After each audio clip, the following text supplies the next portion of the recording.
Welcome to the Slop Farm. Enjoy the video. You start by ensuring prerequisites are correct.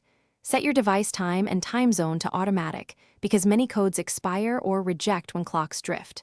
Next, confirm you have a reliable connection. Switch between Wi-Fi and cellular to test delivery. Then, open the messaging app and review permissions so SMS and notifications are allowed.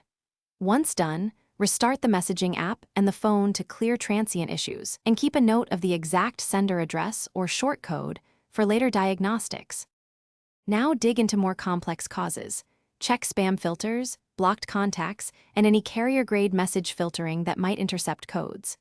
Log into the service sending codes and confirm your phone number or email is correct.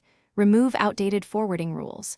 If using an app, clear cache or reinstall to resolve corrupt storage. Also verify the carrier's SMS center number and outages. Contact support if status shows problems. Make sure two-factor methods aren't conflicting, such as authenticator apps versus SMS. Finish by isolating the problem.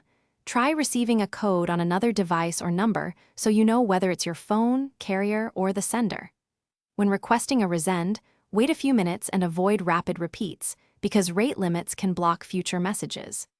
If issues persist, capture timestamps, screenshots, and any error codes, then contact the service provider or carrier with those details. One troubleshooting tip: toggle airplane mode for 10 seconds to force a fresh network registration before retesting. Thanks for watching. Consider subscribing if we helped you today.